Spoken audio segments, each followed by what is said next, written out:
What's up, YouTube? Dark God back again with my 31 days of horror movies for the month of October. Today's the first day. Actually filmed this on October 2nd. I do this through two different websites. Main one I do through is DVDtalk.com. Been doing it there since 2006. The goal is to hit 100 horror movies in the month.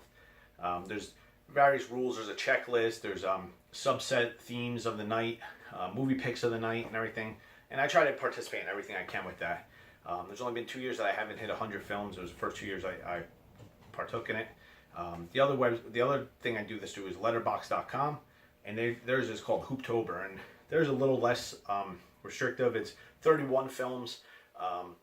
They have the same similar sort of checklist but it's smaller in scale, and it's more open to interpretation.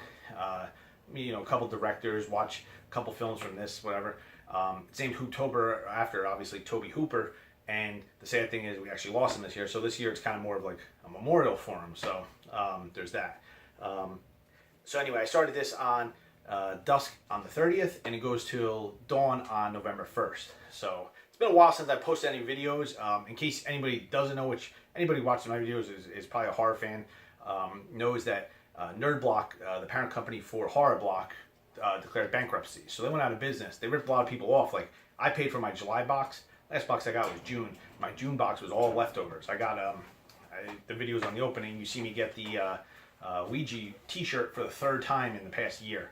So they were basically just giving people all their leftover surplus stuff, and they didn't even send out July boxes, and they charged everybody.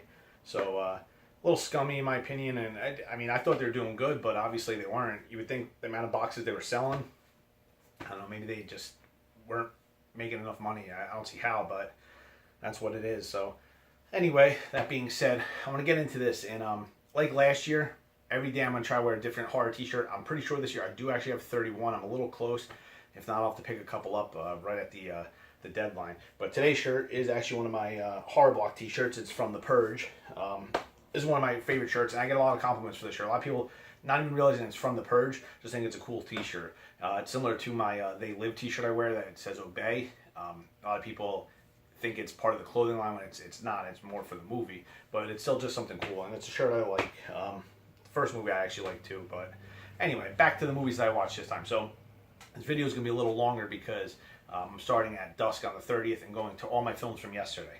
Then tomorrow's will be my films for today. So anyway, first film I watched, which was it was the subset movie pick for DVDtalk.com, which they have a crossover. If you don't know DVD Talk, they have a challenge every month, and their September challenge is Criterion. So on the day of the crossover, the 30th, the first pick is always a Criterion movie to get the checklist. So this year's was Cronos by Guillermo del Toro. Came out in '93. Mexican, I guess you could say vampire movie, but it's a different take on vampires. Definitely a pretty crazy take on it, like more into mythos and more into like mythology, and more the wanting for a human to live for eternity and everything. And you could tell this is Guillermo del Toro early in his career, but this is actually one of his best films. This is like up there with like Devil's Backbone as being just phenomenally good. It's not overly scary. It's more like drama driven. It's very slow at parts, but it's when it gives you like the scenes, like there are some creepy scenes, like the scene of the old antiques dealer when you tell he's first succumbing to like the bloodlust, seeing blood on the bathroom floor and going up and trying to lick it off the bathroom floor. It almost like parallels like a junkie looking for his like fix. Like it was just very well done, like just showing like the grossest situation of how he would still go for his bloodlust and how far he would go. It has Ron Perlman in it, which is a little odd because everybody else in the film is from Mexico or Argentina, from South America, and Ron Perlman comes in and speaks no Spanish really in the movie, a couple lines here and there. Apparently his Spanish was so terrible that Del Toro told him, speak English and we'll just make your character an American who came down there and refuses to learn the language. But it adds a whole cool dynamic where he's just such a garbage human being. Like what he does in the film, he's already garbage, but just the fact that like he hates where he's at and he hates the people he's with, and it just adds so much to it. Cronos for me is easily a 7 out of 10. It's a great film. I don't think it's as good as Devil's Backbone, but it's probably better than everything else Guillermo del Toro has done. Second film I watched was Contamination from, I believe, 1980. It's an Italian horror film, known mostly for being on the Video Nasties list in the 80s, which was England released this list of movies that were banned. And it was mostly due to gore or blood. And there's a good amount of gore and blood and intestines flying everywhere. But if you watch it now, it's very hokey. The effects are very hokey and old. But it's still a decently fun movie. Like, it fits in that gene pool of Italian horror films where they don't rely on the acting, they don't rely on the drama or the twist or anything. They just rely on the cool things that happen. And the other cool thing about it, especially Italian horror, the one good thing was their music was always top notch for their movies. And it rings no truer than, obviously, for like Suspiria, the band Goblin. And Goblin does a soundtrack for Contamination. So you get that cool Goblin riffs. Every time you know something bad's going to happen, you get these cool guitar riffs and eerie music, and it just fits into it real well. The movie itself isn't that good. It's very hokey, you know. It's got a cool concept, and it's real cool seeing them film like these Italian movies in America, because like it's weird seeing it through somebody else's perspective. Like they like to focus on the landmarks a lot. So a lot of shots you see the World Trade Center in the background, or you see the Empire State Building in the background. They want you to know we're in New York City. You know, this isn't in Rome pretending it's New York City. This is New York City, and that's pretty cool, I think. All in all, like the gore, sometimes it's good, sometimes it's very predated. Like you watch a movie like The Thing, and the effects are still really good. This movie, you see like all like the guts, and it's cool. Back in the 80s it was probably freaky, but I give it a 5 out of 10. It's a fun movie, and I'd watch it again because it is just this like hokey movie. But the best thing about it is, without a shadow of a doubt, the music. I mean, Goblin is just awesome.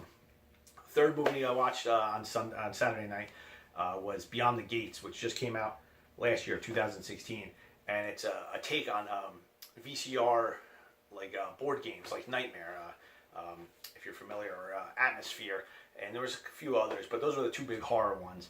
And it's the boxes look exactly like the Nightmare box. I wouldn't be shocked if it was a Nightmare box just refurbed and everything. But it stars Barbara Crampton as what would be like the gatekeeper in Nightmare, but she's the girl on the VHS, and it's this group of people, two brothers who are recently cleaning out their father's VCR store, and one of their fiancés, and they're going through this game, and they don't want to play it first, but then they realize that the game is like touching into reality, like certain people involved in their life are showing up in the game, so they want to they have to finish the game. They also think that, without going too much into spoilers, that it'll help them with everything that's going on, so they have to finish the game, and it's a lot of twists and turns. It's a very short movie, I think, more because it's actually a real like good watch. Like it keeps you like, it fires through. Like they don't have any scenes or just downtime where they're just really talking. Except one scene where they kind of explain why the character doesn't drink, but it's more like they just keep pushing through, and I think that helps the film. And it definitely, there's no real scare. I mean, there was like one maybe like good jump scare, but there's nothing that's really over the top scary. And there's the gore is actually really decent in it too, which was surprising because it's not like a studio picture. It's a little lower budget. I mean, they still had enough money to do good things, but the gore is actually pretty decent. I mean, you do get brains, you get blood and intestines and everything. So I would give it a 6 out of 10. Another film I would actually rewatch. So I mean, the first night was 3 varying levels of films, but all 3 were like fun enough that I would revisit them and watch them. Now on to Sunday, which is the first day of October. The first film I watched was actually after midnight. I started watching The Thing. Now, if you see right there, John Carpenter is my favorite director. And depending what film I watch last between Halloween and The Thing is which one I'll tell you is the better movie. Because they both are just top-notch horror movies. And him directing them, like I've said this in all my reviews that I've ever written, there was a time frame from 1978 to like 1983 or 84 where John Carpenter was not only probably the best horror, was the best horror director. He probably might have been the best director on the planet. Like the films he was making, like he in Triple Threading, he direct, write, and do the music, and all 3 aspects were just phenomenally done in all his films in that time frame. And even The Fog, which is like probably one of the lesser ones, still was a fun movie to watch, and the music's real good, the atmosphere is real good. Adrienne Barbeau is awesome in it. But anyway, back to The Thing. The Thing for me is without a doubt top 3 horror film ever. It just, there is no shortening of atmosphere and dread like an Antarctic ice base with a creature running out that could replicate everybody. And who doesn't trust who, and who is the monster, and everything just building up to it. It just, there's so much going on, and such like deep underlying like thoughts of who's the real bad guy. And even the film ends and you don't know if one of them is the bad guy. Like, it's just so phenomenally done. And the best thing, like the big thing about it for me is, again, the music. Like I said, John Carpenter's synth score is just like phenomenal. But the fact that he has this cast of characters that they're all different roles, and they all play that a person you know, in that, like, if you saw them, you would know that person, if you get what I'm saying. And he's able to blend them all together to make this, and it's phenomenally done. Now, on top of that, the gore is just ridiculously top notch for 1982. You're not going to find many movies from that time frame that have gore as good as this, but sure enough, it's just so top notch. Like, I don't know who he had do this. Just, it holds up. It's all practical, no CGI. You know, and I know when they did the Thing remake, reimagining, prequel, whatever you want to think the Thing in 2011 was, where they swore, oh, no CGI, and there was just CGI in it. Like, they'll tell you there's no CGI. This film, there is no CGI. It's all practical effects, and it all looks really, really good. The Thing for me is easily a 9 out of 10, easily like in that upper echelon of classic horror films. Big drop off now. We go to the Axe Murders of Velasca, I think it was Velasca. It was on Netflix.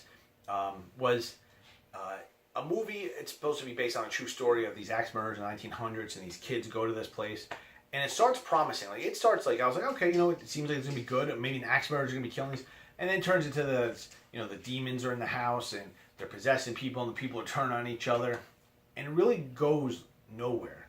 Like, the storyline just kind of falls apart, and it just, what can we show you to keep you entertained? And they don't even do that very well. The best part about this movie is that Uncle Rico from Napoleon Dynamite is in it. And I saw him, and I said to my wife, I said, this guy looks so familiar, I can't place it. Like, but it was the mouth. His mouth, he has got the Uncle Rico mouth, obviously. And sure enough, she looked up, and she's like, oh, it's Uncle Rico from Napoleon Dynamite. I was like, that is the only thing I'm going to remember about this movie. When it's all said and done, like, that is the only thing, is that Uncle Rico is in this horror movie. The gore is very mediocre. The storyline is subpar. There's nothing there that is going to make me want to watch this movie again. So I watched it. I'm done. 4 out of 10. You know, not even, maybe into 3 out of 10. I mean, it's terrible. After that, I watched a movie called Indigenous. A movie about this group of friends down in Central America decide to go in this area that it's a very desolate jungle area that people are supposed to get lost from all the time and everything. And it's very typical, like, low budget, like Netflix type movie where it's a group of people. The one thing it does have good is, one thing I hate actually about it though, is it does keep kind of go from found footage to regular, and I don't know if they're trying to start their own thing, like we're both, you know, but it was getting a little annoying with that. Just stick to one or the other and it'll be fine. But the one thing they have cool was the creatures were cool. They were a little rip off of The Descent, I thought, but they were cool when they did show them caught on the found footage on the cameras and everything. I did like that. The storyline is very, you know, it's The Descent just in the jungle. You know, a group of people go in, they get separated, yada yada yada, picked off by these creatures and everything. All in all, it wasn't a bad movie. I'd give it a 5 out of 10. I liked it better than the Axe Murders movie. Would I revisit it? Probably not. Last movie that I watched on last night was the movie of the day for DVD Talk for October 1st, which was Tobe Hooper Day. That's what they picked. And was Texas Chainsaw Massacre Part 2. Now, I have a special place in my heart for Texas Chainsaw Massacre Part 2 because when I got my first VCR in 1987, the first movie I rented was Texas Chainsaw Massacre Part 2 on VHS.